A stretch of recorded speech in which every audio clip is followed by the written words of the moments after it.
Hello and welcome to her revenge arc. My name is Alara and tonight, I invite you to settle in to listen closely as I recount a chapter from my life.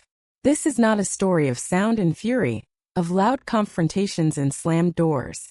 It is a story about the quiet spaces in between, the silent calculations that unfold in the dead of night, the slow, methodical dismantling of an empire built on arrogance, and the profound power that comes not from shouting, but from knowing precisely when to whisper. It begins, as so many stories of betrayal do, with the sense of profound stillness, just before the world tilted on its axis. The house was quiet. It was a state I had become intimately familiar with over the past 3 months. The silence was a physical presence, a thick, weighted blanket I had learned to wrap myself in. It was a different kind of quiet from the one I had known before. My previous life had been a symphony of controlled chaos. The staccato click of my keyboard, the hum of the servers in the labs, the murmur of brilliant minds debating in conference rooms, the insistent chime of notifications on my phonia soundtrack to a life lived at the breathless pace of innovation. Now the only sounds were the gentle sigh of the old house settling, the distant whisper of the wind through the tall pines that guarded the property, and the rhythmic, steady beat of my own heart.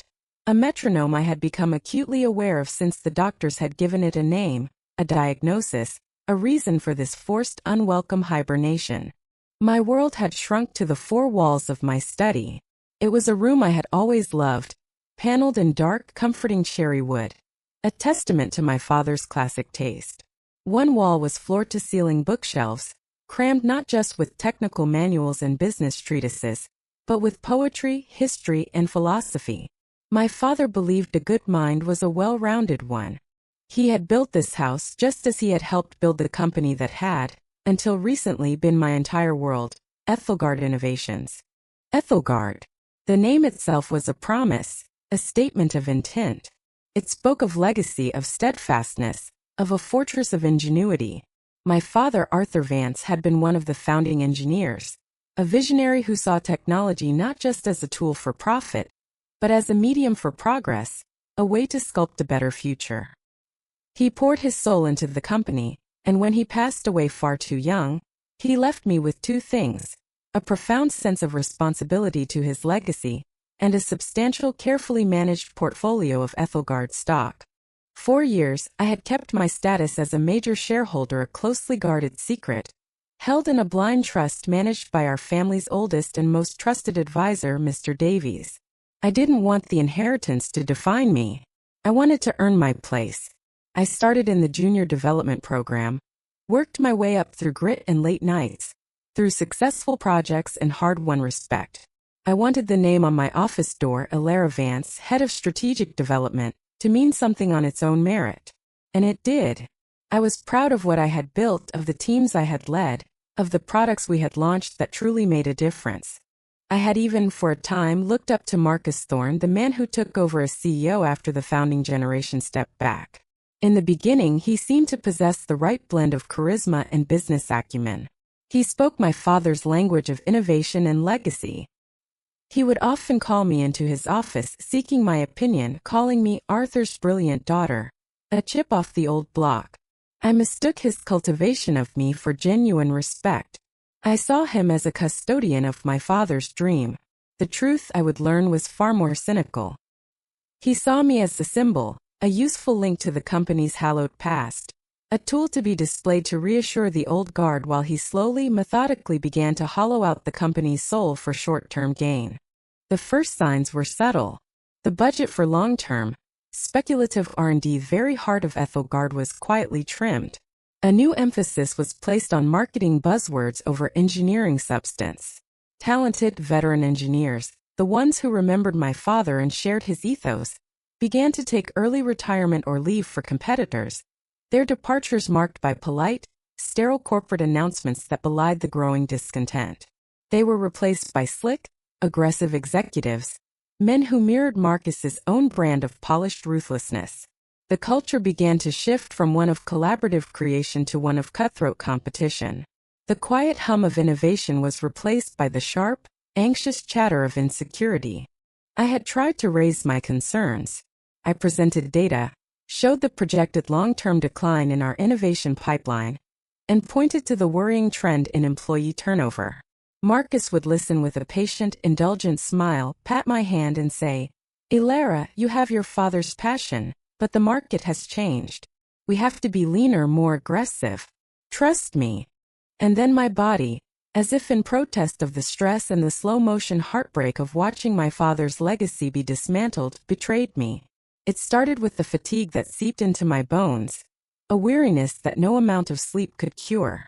Then came the dizzy spells, the brain fog that made concentrating on complex code feel like wading through mud. The diagnosis, when it came, was unequivocal.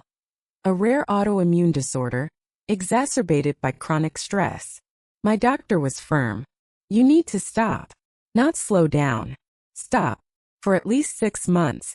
Your body is attacking itself, Ilara. You need to give it a chance to heal." Taking medical leave felt like a personal failure, a surrender. But I had no choice. I filed the paperwork, had a final formal meeting with Marcus in HR. He was the picture of concerned leadership. "Your health is the most important thing," he said, his voice dripping with faux sincerity. "Take all the time you need. Your position will be waiting for you. We're a family here at Ethelgard. We take care of our own." That was 3 months ago. 3 months of doctor's appointments, medication regimens, and the crushing, unfamiliar stillness. I tried to stay disconnected, to follow my doctor's orders and focus on healing.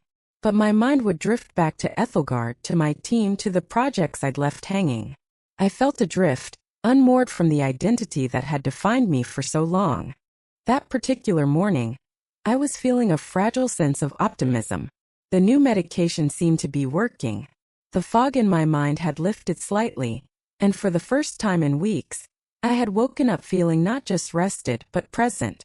I had made myself a cup of tea and was sitting in my father's favorite armchair in the study, a book of Rilke's poetry open on my lap, the soft morning light filtering through the tall windows. The silence felt less like a weight and more like a gentle embrace. I allowed myself to think that perhaps this was what healing felt like. A quiet return to self. That was when my laptop, sitting on the desk across the room, chimed.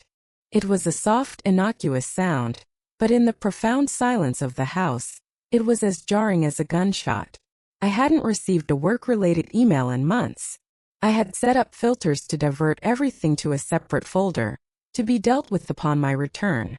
But this one had slipped through, its subject line stark and clinical against the backdrop of my personal inbox.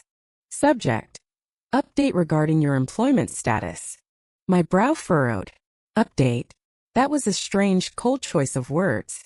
I felt a prickle of unease, a cold dread that began to snake its way through the newfound warmth of the morning. I walked over to the desk, my reflection a pale, ghostly figure in the dark screen. I sat down, the worn leather of the desk chair creaking in protest. My hand trembled slightly as I moved the cursor over the email. I clicked. The email was short, brutally, inhumanly short. It was from the generic, faceless address of the Human Resources Department. Dear Ms. Vance, this email is to inform you of a strategic restructuring within the Strategic Development Division. As part of this realignment, your position as head of strategic development has been made redundant, effective immediately. We understand this news may be difficult. Your final paycheck, including accrued vacation time, will be processed in the next billing cycle. Information regarding your COBRA options for health insurance will be sent to you under separate cover. A standard severance package is enclosed for your review and signature. We thank you for your contributions to Ethelgard Innovations and wish you the best in your future endeavors. Sincerely, the Ethelgard HR Department. I read it once, then a second time, and a third. The words seemed to float on the screen, refusing to assemble into a coherent meaning. Redundant. The word echoed in the silent room. It was a word of profound emptiness. It didn't mean fired for cause. It didn't mean laid off due to financial hardship. It meant you are no longer necessary. You are superfluous. Your existence here has been erased. They had fired me via form email while I was on protected medical leave for a serious illness. The cruelty of it was breathtaking. It was a calculated, deliberate act of erasure. They hadn't even afforded me the basic human dignity of a phone call. Marcus, the man who had called me family, who had promised my job would be waiting, hadn't even had the courage to put his own name on the execution order.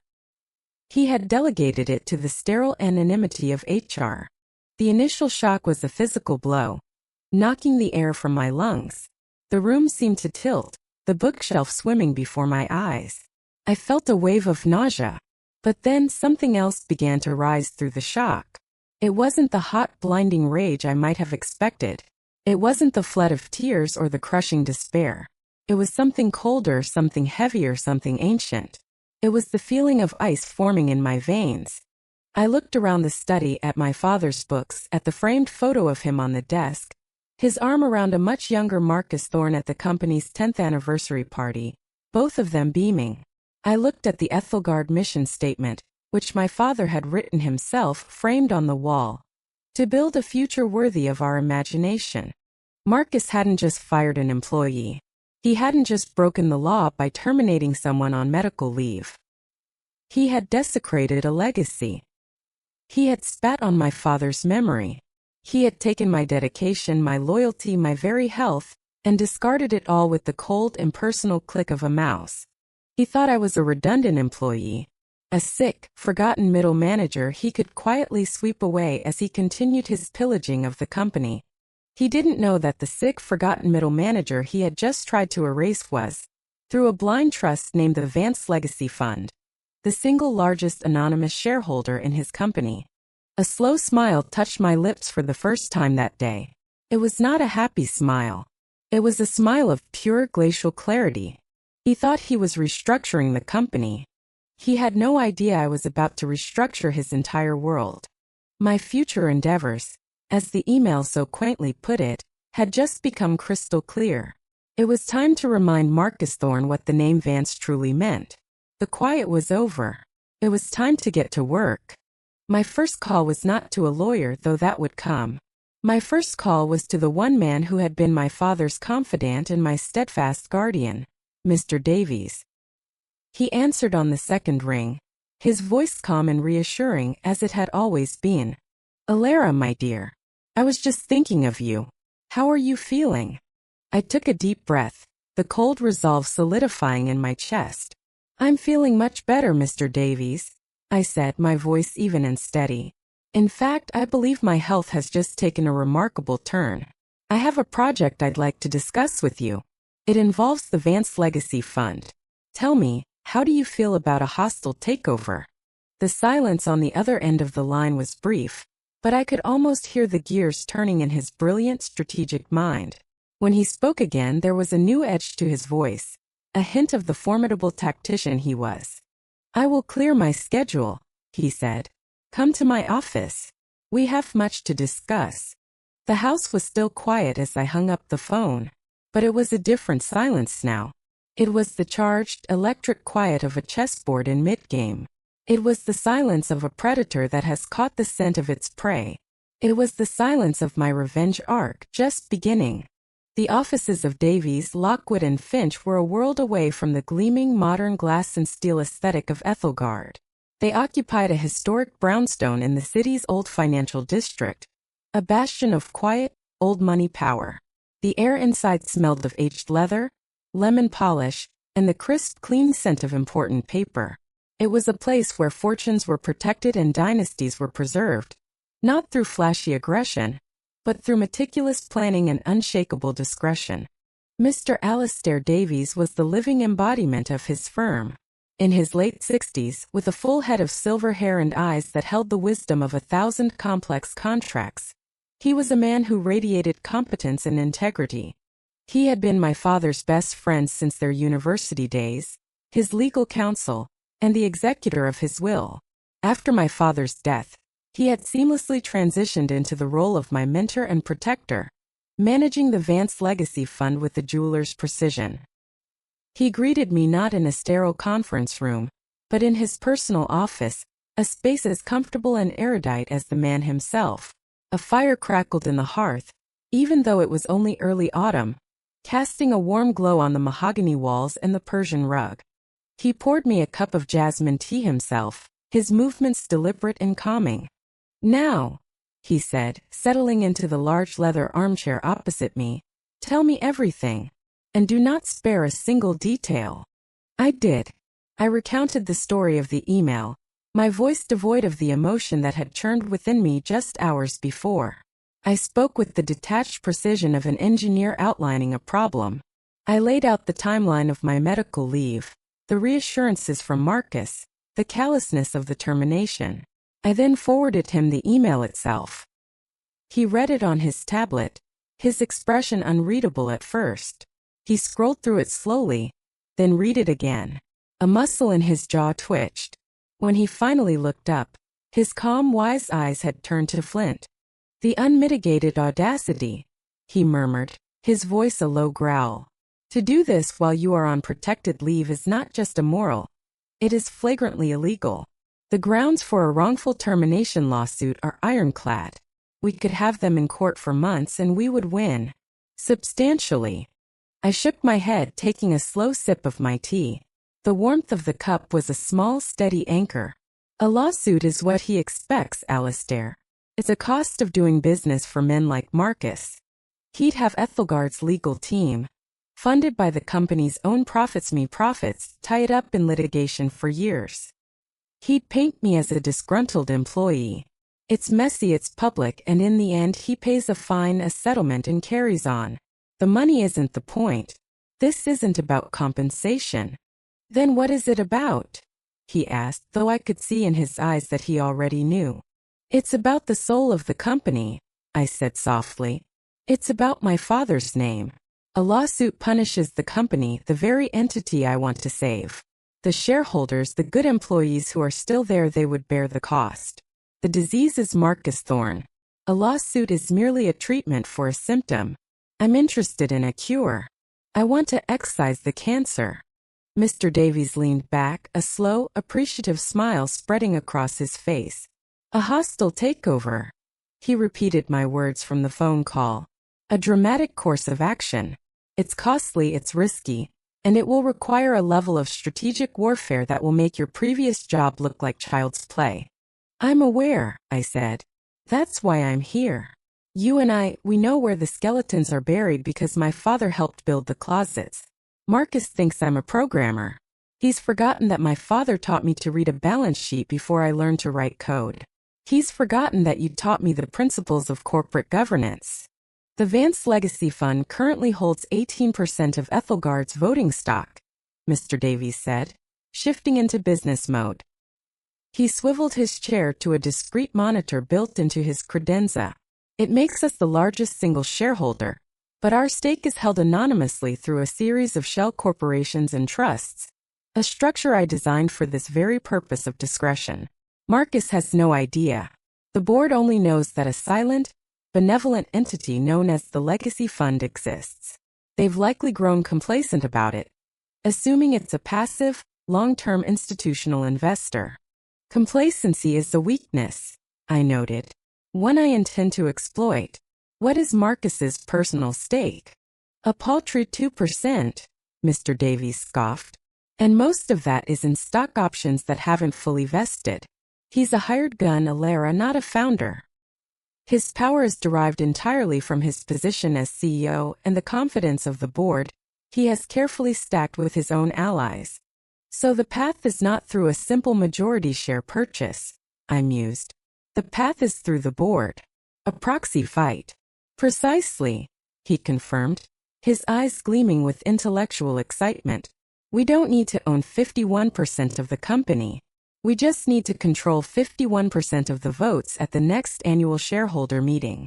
We need to convince other major shareholders that their investment is better protected with Marcus gone, and a new leadership in place. A leadership chosen by us." This was the chessboard. Marcus had made a careless, insulting move, taking one of my pawns. He was oblivious to the fact that I was the queen, capable of moving in any direction, with the full power of the board at my command. "Our first step," Mr. Davies continued, "is intelligence. We need to operate from a position of absolute knowledge. We need to know everything that is happening inside that building. We need to know Marcus's strategies, his weaknesses, his mistakes. We need to find the cracks in his armor. A name immediately came to mind. Lena Petrova. She was a principal engineer, one of the few remaining veterans from my father's era. She was brilliant, fiercely loyal, and she despised the direction Marcus was taking the company. We had often shared our frustrations over quiet lunches, speaking in careful coded language. She was my friend, and she was still inside. I have a source, I said. Someone on the inside. Trustworthy and discreet. Good, Mr. Davies nodded. But you cannot contact her directly. Not from your personal phone or email. From this moment on, you are a ghost. We will establish a secure, encrypted communication channel. You will become Apex, and she will be Oracle. All communication will be routed through 3 different countries. There will be no digital trail leading back to you. The next few hours were a masterclass in clandestine operations. Mr. Davies's office transformed into a war room. He brought in his in-house cybersecurity expert, a quiet young man with an encyclopedic knowledge of digital fortresses, who set me up with a new laptop, a burner phone, and a series of VPNs that made my location untraceable. I felt a strange thrill, a sense of purpose that was more invigorating than any medication. My fatigue, the constant companion of my illness, seemed to evaporate, replaced by a focused electric energy. Our strategy began to take shape, a multi-pronged assault on Marcus's reign. Phase 1. Information warfare. My contact Lena would be my eyes and ears. She would feed me internal documents, project updates, reports on employee morale, and whispers from the executive floor. I, in turn, would analyze this data, looking for the narrative that would undermine Marcus's leadership. Phase 2. Financial pressure. While I gathered qualitative intelligence, Mr. Davies would lead a deep-dive forensic accounting of Ethelgard's quarterly reports. We would scrutinize every line item, every acquisition, every executive bonus.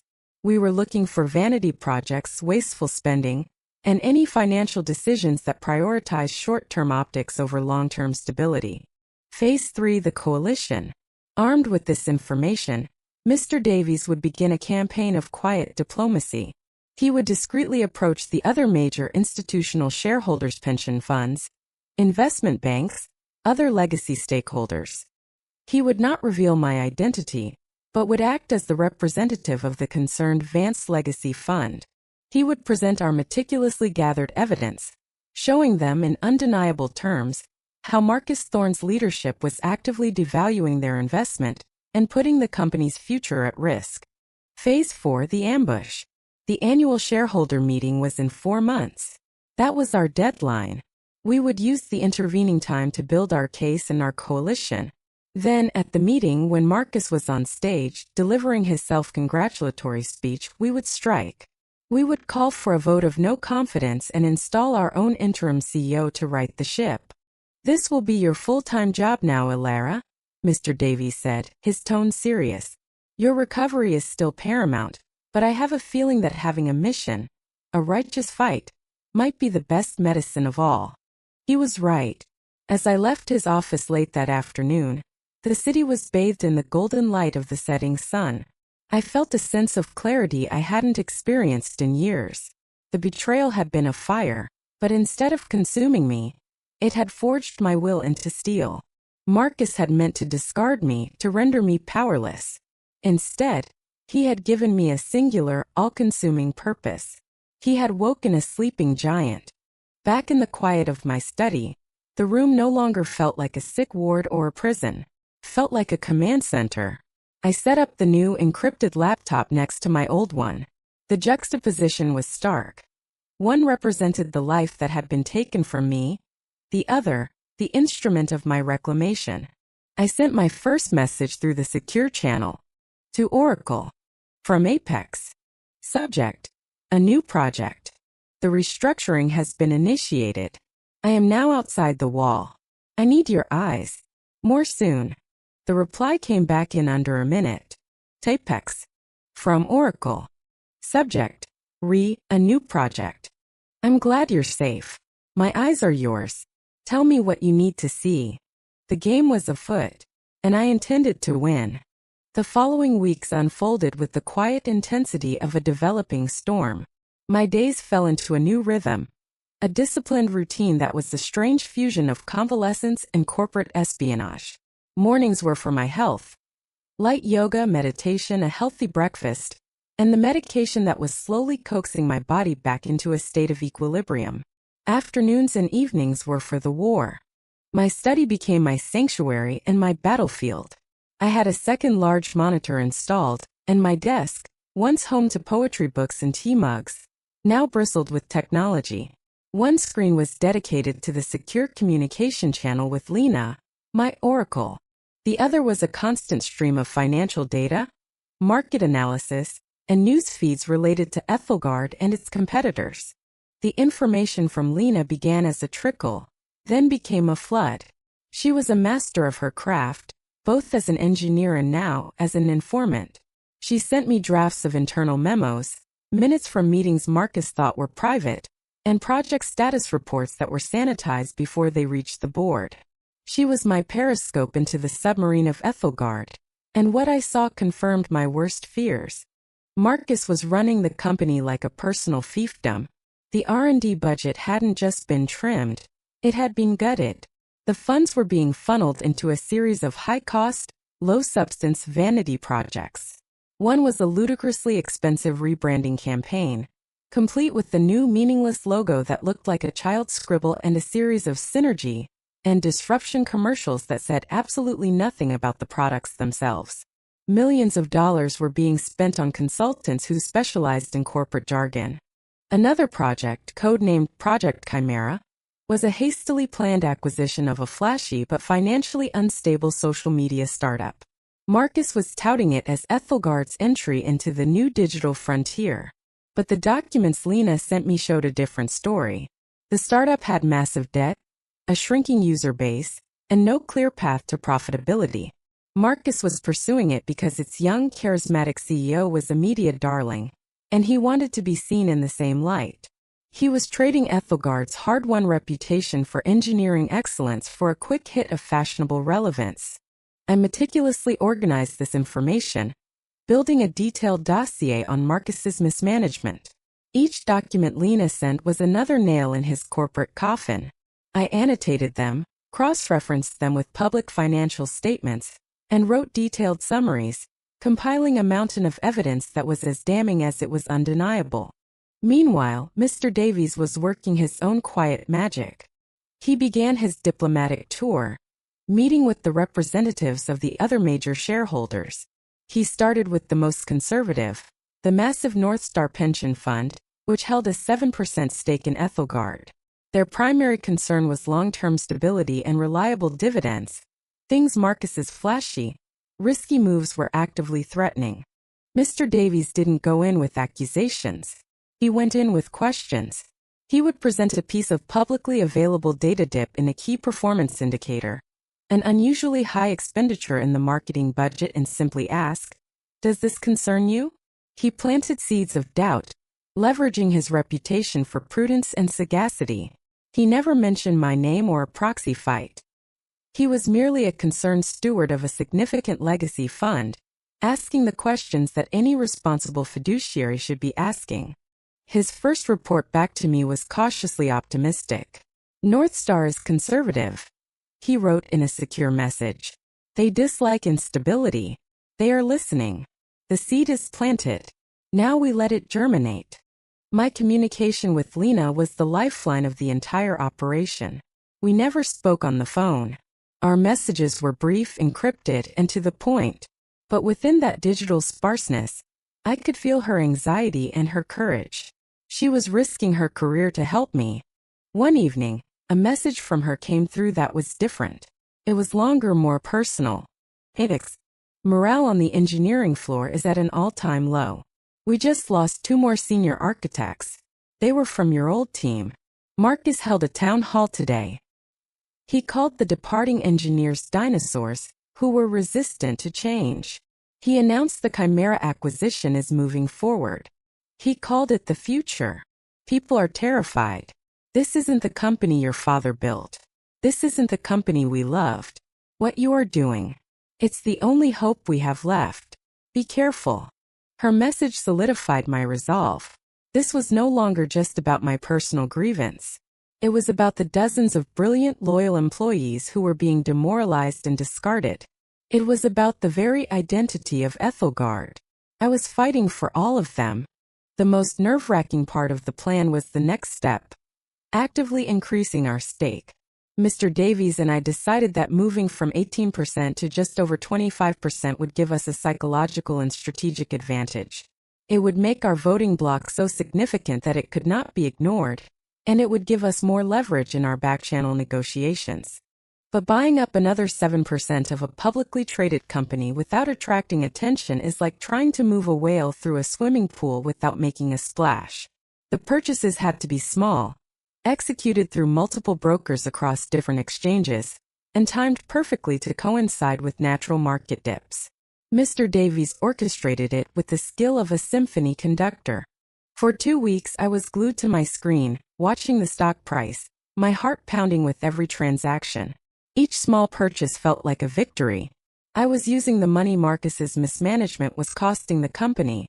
The slight dips in stock price after every piece of bad news or questionable decision, he medito by the very shares I would use to oust him. The irony was exquisite. It was as if he was paying for his own execution. One afternoon, as I was tracking a series of purchases, a news alert flashed on my screen. Ethelgard Innovations CEO Marcus Thorne sells portion of personal holdings. My blood ran cold for a second before I understood. I quickly pulled up the SEC filing. He had sold a small but significant number of his shares. To the public, it would be spun as a routine financial decision. But I knew what it meant. He was cashing in, taking profits before his disastrous Chimera acquisition inevitably sent the stock price tumbling. He was preparing his golden parachute, while preaching a gospel of a bright future to his employees. This was more than just mismanagement. This was a betrayal of his fiduciary duty. It was the ultimate proof of his cynicism. I immediately forwarded the filing to Mr. Davies with a single word: ammunition. His reply was swift. This is the turning point. The other shareholders will not be able to ignore this. A captain who sells off pieces of his own ship just before sailing into a storm is not a captain you follow. He was right. The news of Marcus's stock sale, when presented by Mr. Davies in the proper context, was the catalyst that turned our quiet coalition into a determined alliance. The North Star Pension Fund, once cautiously concerned, was now actively alarmed. A boutique investment firm known for its aggressive activist positions, which held a 5% stake, saw an opportunity for a profitable change in leadership. One by one, Mr. Davies, with his patient, relentless logic, brought them into the fold. We didn't need a majority of shareholders. We just needed a majority of the powerful ones. By the end of the 3rd month, we had it. Through a series of legally binding but secret agreements, Mr. Davies had secured proxy voting rights for a combined 42% of Ethelgard's stock. With our own 25%, we now controlled a staggering 67% of the votes. We had the power. We had the evidence. We had the element of surprise. All that was left was to choose the moment to strike. The annual shareholder meeting was just 3 weeks away. It would be held in the Grand Auditorium at Ethelgard's own headquarters. The very place where Marcus had once paraded me as a symbol of the company's legacy. The irony was not lost on me. He had thrown me out the front door. I was about to come back through the same door, not as an employee, but as the owner, and show him the way out. In the final days before the meeting, a strange calm settled over me. The fury had been transmuted into focus. The pain of betrayal had become the fuel for a meticulously engineered plan. I spent my time not in anger, but in preparation. I studied the profiles of every board member Marcus had appointed. I read every speech he had given in the last year. I rehearsed my own words, not for passion but for precision. My weapon would not be emotion. It would be cold, irrefutable fact. My health had improved dramatically. My doctor was amazed. The fatigue had receded, the brain fog had lifted. Whatever you're doing, keep doing it, she had said at my last checkup. I had simply smiled. A sense of purpose, it turned out, was the most potent medicine of all. The night before the meeting, I stood in front of the full-length mirror in my bedroom. I had laid out the outfit I would wear. A sharply tailored suit of dark charcoal gray, a crisp white silk blouse. It was armor. It was the uniform of a person who was not there to ask, but to state. It was the antithesis of the soft, comfortable clothes of my convalescence.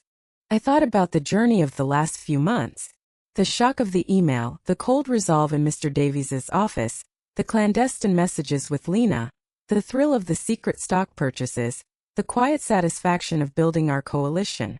It had all led to this. Marcus thought he had made me redundant. He thought he had erased me. But you cannot erase an idea. You cannot erase a legacy. And you certainly cannot erase your largest, most determined shareholder. I went to bed early and slept a deep, dreamless sleep. I was ready. The dawn was coming, and with it the final act. The morning of the Ethelgard annual shareholder meeting dawned crisp and clear. A perfect, unassuming autumn day that held no hint of the corporate tempest about to break. As I dressed in my charcoal suit, I felt a profound and unsettling calm. There was no flutter of nerves, no surge of adrenaline. There was only the quiet, thrumming certainty of a plan meticulously laid and about to be executed. This was not a gamble. It was an inevitability I had engineered. I bypassed my usual quiet breakfast. My appetite was gone, replaced by a singular focus. Instead, I stood in my study, looking at the two laptops on my desk. One, dark and silent, represented the end of my old life. The other, the encrypted machine that had been my link to this new reality, displayed a single final message I had sent to Lena just an hour before. Apex to Oracle. The Eagle lands at 10 o'clock. Hold the faith. Her reply was instantaneous. Oracle to Apex, Godspeed. The faithful are waiting. Mr. Davies arrived at precisely 9 o'clock, looking as immaculate and unshakable as ever in a classic Navy suit. He carried a slim leather briefcase that I knew contained our entire case against Marcus Thorne, distilled into a series of devastatingly precise documents. He gave me a single approving nod. "You look formidable, Ilara," he said. "I feel formidable, Alistair," I replied, my voice even. We rode to the Ethelgard campus in the back of his town car, the silence between us comfortable, charged with anticipation. I watched the familiar cityscape roll by. The buildings I had once seen as part of my everyday world now looking like pieces on a game board. As we turned onto the long tree-lined drive leading to the Ethelgard headquarters, I felt the first flicker of emotion. Not anger, but a deep, resonant sense of homecoming. This place was in my blood. I was not here to destroy it. I was here to reclaim it. The building loomed ahead, its glass facade gleaming in the morning sun. It was designed to look open and transparent, a monument to a philosophy Marcus had long since abandoned. We were waved through security, our names on the pre-approved list for major shareholders. No one looked twice. To them, I was simply the anonymous woman accompanying the well-known Alistair Davies. The power of being underestimated was a force I had come to appreciate. We walked into the soaring atrium. It was buzzing with activity. Analysts, journalists, and shareholders mingled, sipping coffee from paper cups. I saw faces I recognized: engineers from my old division, marketing people, HR staff. A few of them made fleeting eye contact with me, a flicker of recognition in their eyes followed by a hasty look away. They knew I had been fired. They probably assumed I was here with my lawyer to make a scene. They had no concept of the scale of the scene that was about to unfold. My eyes scanned the crowd, looking for one person. I saw him near the entrance to the auditorium. Garrett Shaw, Marcus's top lieutenant, a smarmy sycophant who had risen through the ranks by parroting Marcus's every opinion.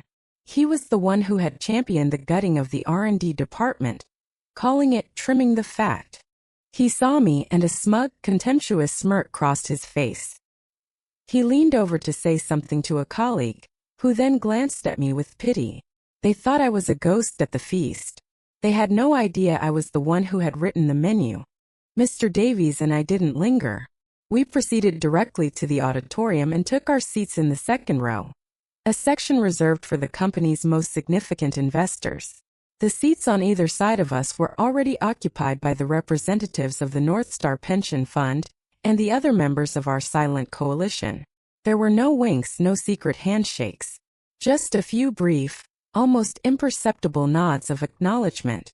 The alliance was invisible and therefore invincible. The lights dimmed.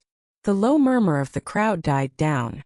A slickly produced video played on the massive screens flanking the stage, filled with buzzwords and stock footage of smiling, diverse actors pretending to be Ethelgard employees. It was part of the expensive, meaningless rebranding campaign I knew so much about. It was a hollow shell, and I could feel a ripple of cynical discontent from the veteran shareholders around me. Then Marcus Thorne walked onto the stage to a round of polite, obligatory applause. He looked exactly as I remembered. Impeccably tailored suit, confident smile, a masterful projection of authority. He radiated success. He was a performer and this was his stage. "Good morning and welcome," he began, his voice smooth and resonant. "Welcome to the future. Welcome to the new Ethelgard." He launched into his presentation. It was a masterpiece of corporate misdirection. Graphs with manipulated axes showed illusory growth. He spoke of synergistic realignments to explain the mass layoffs. He framed the disastrous Chimera acquisition as a bold leap into the next paradigm. He was lying and he was doing it beautifully. I did not listen to his words. I listened to the spaces between them. I watched the faces of the board members seated on the stage behind him. They were his hand-picked acolytes, nodding along in perfect sync. They were insulated, complacent, secure in their power. I glanced at Lena, who I had spotted sitting in the back with the other engineering staff. Our eyes met for a fraction of a second across the cavernous room. In that glance 1,000 messages were exchanged. Of fear, of hope, of shared purpose. She gave me the smallest, almost invisible nod. It was all the confirmation I needed. Marcus was nearing the end of his speech, building to a crescendo. "And so I say to you, our valued shareholders, the state of Ethelgard is strong. Our future is bright. Our path is clear." He paused for applause. This was our moment. As the polite clapping began to die down, Mr. Davies stood up. He was not a physically imposing man, but his presence had a gravity that immediately commanded attention. The room fell silent. All eyes turned to him. "Mr. Thorne," Mr. Davies said, his voice calm and clear, amplified by the room's excellent acoustics. "Alistair Davies. I represent the Vance Legacy Fund." A flicker of annoyance crossed Marcus's face. An unscheduled question from the floor was a disruption to his perfectly choreographed performance. "Of course, Mr. Davies," he said, his smile tightening. "We're always pleased to hear from one of our most steadfast long-term investors. We have a Q&A session scheduled for after the presentation." "I'm afraid my point of order cannot wait," Mr. Davies replied, his tone unwavering. "It concerns a matter of grave importance to the governance and indeed the very solvency of this company. I am here today to speak on behalf of a consortium of shareholders who, together, represent 67% of the voting stock of Ethelgard Innovations." A collective gasp went through the auditorium. 67%. It was an unassailable majority. It was a coup. Marcus's face went white.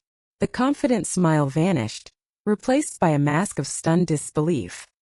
He looked at the board members, who were now whispering frantically among themselves.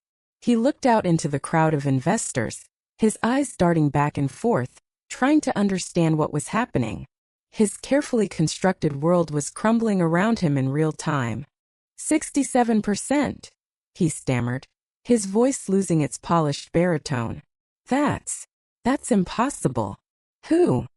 The shareholders in question have grown deeply concerned by the current leadership's trajectory, Mr. Davies continued, ignoring the question. They have witnessed a catastrophic decline in employee morale, the gutting of the research and development that is this company's lifeblood, and a series of reckless, ego-driven acquisitions that threaten to bankrupt the very legacy we are all sworn to protect. They have watched the CEO sell off his own shares while assuring others of a prosperous future. They have, in short, lost all confidence in the current management and board. Every point was a hammer blow, landing with deadly precision. Mr. Davies paused, letting the weight of his words settle into the stunned silence of the room. "This consortium," he said, his voice ringing with authority, "has authorized a representative to speak on their behalf and to propose a motion.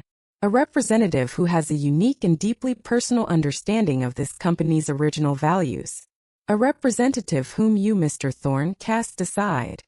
He then turned and looked directly at me. "I yield the floor," he said, "to Ms. Alara Vance." And then I stood up. If the previous announcement had been a shock, this was an earthquake. A wave of murmurs and whispers swept through the room. People were turning in their seats, craning their necks. Garrett Shaw's jaw was literally hanging open, his face a comical picture of horror. But I only had eyes for one person. I looked directly at Marcus Thorne on the stage. The color had drained completely from his face. He looked at me as if he were seeing a ghost. The sick, discarded employee, the redundant woman he had fired with a cold, impersonal email, was now standing before him, holding the fate of his entire career in her hands. The mask of the powerful CEO was gone. In his eyes, for the first time, I saw what lay beneath. A small, frightened man, cornered and exposed.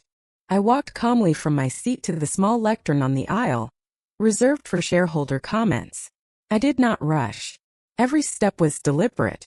The silence in the room was absolute, a palpable living thing. I placed my hands on the lectern, looked out at the sea of faces, and then settled my gaze back on Marcus. "Mr. Thorne," I began, my voice as calm and steady as it had been in Mr. Davies's office months ago. "You may not remember me. My name is Alara Vance. 3 months and 11 days ago, you fired me via email while I was on medical leave." I let that statement hang in the air. I was not there to debate him. I was there to pronounce a verdict. You fired me because you believed I was redundant, an unnecessary part of your new Ethelgard. But you made a critical error in your calculations. You assumed my value to this company was limited to the title on my business card. You forgot my last name. You forgot whose daughter I am.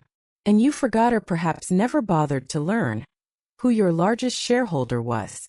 I paused, then delivered the final, devastating blow, not with anger, but with a quiet, chilling finality. "You see, Marcus, I am not a disgruntled ex-employee seeking a settlement. I am the steward of my father's legacy, the legacy you have spent the last 2 years dismantling for your own personal gain. The 67% of shareholders that Mr. Davies spoke of? I am their voice. We are here today to course correct. We are here to save this company from you." I turned my address to the rest of the room. "I therefore table a motion for a vote of no confidence in CEO Marcus Thorne and the immediate dissolution of the current board of directors. I propose the installation of an interim board to be chaired by myself and the appointment of a new interim CEO, a man many of you know and respect, a brilliant engineer whom Mr. Thorne sidelined, Mr. David Chun." At the back of the room, a distinguished gray-haired man, former head of R&D, whom Marcus had forced out, looked up in shock, then dawning comprehension. "All those in favor of the motion, please signify by raising your hand," I commanded. It was a formality. A sea of hands went up around METH representatives of the pension funds, the investment banks, our entire coalition. Mr. Davies raised his hand, a grimly satisfied look on his face. In the back, I saw Lena and a dozen other engineers raise their hands in a silent, powerful act of rebellion. It was over. I looked back at the stage. Marcus Thorne stood there, utterly broken. The swagger, the charisma, the power, it had all evaporated, leaving behind a hollow, defeated man. He opened his mouth to speak, but no words came out. He simply stared at me, at the ghost who had returned to claim her kingdom. Security discreetly moved towards the stage. His tenure was over. My work was just beginning. I had not just won. I had restored balance. I had reclaimed my father's legacy, not with fire and fury, but with the quiet, inexorable power of the truth. The arc of my revenge was complete, and it was, in a word, satisfying. The aftermath was not the chaotic explosion I might have anticipated. It was more like the profound, echoing silence after a great bell has been struck. The motion passed with the foregone conclusion we had engineered. Marcus Thorne and his board were dismissed, not with a dramatic showdown, but with the quiet bureaucratic finality of a shareholder vote. They were escorted from the stage, their faces a mixture of shock, humiliation, and disbelief. They walked past the very employees they had terrorized, their power stripped away in a matter of minutes. I didn't watch them go. My focus was already on what came next. As the new chair of the board, my first act was to formally install David Chun as interim CEO. The applause that greeted him as he walked to the stage was genuine, thunderous, and cathartic. It was the sound of 100 pent-up frustrations being released, the sound of hope being restored. He was a man of substance, not style, an engineer's engineer who embodied the original spirit of Ethelgard. My second act was to address the employees. I stood at the same lectern from which I had delivered Marcus's corporate death sentence, but my tone was entirely different. To the employees of Ethelgard, I said, my voice resonating with a sincerity that had been absent from that stage for far too long. This company is not its balance sheet, its stock price, or its logo. This company is you. It is your talent, your passion, and your dedication. For too long that has been forgotten. That ends today. The era of vanity projects and empty buzzwords is over. We are returning to our roots. We are going back to what we do best, building a future worthy of our imagination. The innovation labs will be fully funded. Your voices will be heard. Ethelgard is coming home. The relief in the room was palpable. It was in the tears I saw on Lena's face, in the relieved smiles of the veteran engineers, in the way people seemed to stand a little taller. The days and weeks that followed were a whirlwind of activity, but it was a constructive, energizing chaos. We opened the books, and the true extent of Marcus's mismanagement was even worse than we had feared.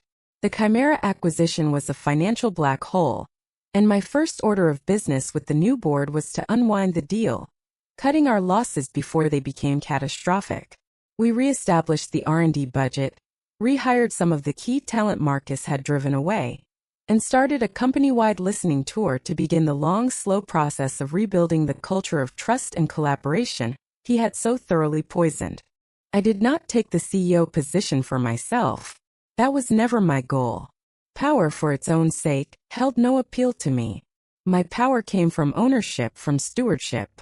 My role as chair was to be the guardian of the company's soul, to ensure that no one like Marcus Thorne could ever again mistake this great institution for their personal playground. I found my satisfaction not in giving orders, but in creating an environment where brilliant people could do their best work. I saw Marcus one last time. He and his lawyers had requested a meeting to negotiate the final terms of his severance, the very thing he had offered me in that cold, dismissive email. I agreed to meet him, not out of any sense of obligation, but out of a clinical curiosity. We met in the main boardroom, at the head of the long polished table where he had once reigned. He looked smaller, diminished, stripped of the aura of power he had worn like a cloak. "Ilara," he began, his voice raspy. I don't understand. Why? After all I did for you, for your career." I let him speak, a calm, patient smile on my face. "What you did, Marcus," I interrupted softly, "was for yourself. You used my name as a shield while you hollowed out my father's house from the inside. You underestimated me. You mistook my quiet dedication for weakness. You mistook my medical leave for an opportunity. You saw me as a pawn to be sacrificed. You never once thought to check if the pawn had been promoted to a queen." He had no reply. There was nothing left to say. We finalized the terms, the absolute bare minimum required by his contract. There would be no golden parachute. He would leave with a fraction of what he had expected, his reputation in tatters. As he left the room a defeated man, I felt no elation, no gloating triumph. I simply felt a sense of rightness, of a balance restored. My revenge was not a hot, fiery explosion, but a cold, quiet, and perfectly executed equation. The problem had been identified, the variables controlled, and the solution achieved. My health is good now. The work of rebuilding Ethelgard has been more restorative than any vacation could ever be. I find my peace not in stillness but in purpose. I still sit in my father's study in the evenings, but the silence is different now. It's not the silence of isolation or loss. It's the silence of contentment, of a job well done, of a legacy secured. My story is a testament to the fact that power doesn't always roar. Sometimes it waits. It watches. It gathers its strength in the quiet rooms where it is underestimated. Sometimes the most devastating move is the one your opponent never sees coming. So I leave you with this question. Have you ever been so thoroughly underestimated that it became your greatest strength? Share your own stories in the comments below. I believe we all have a well of hidden power within us, just waiting for the right moment to be revealed. Thank you for listening to her revenge arc. If this story resonated with you, please like, share, and subscribe for more tales of justice, intelligently served. Until next time.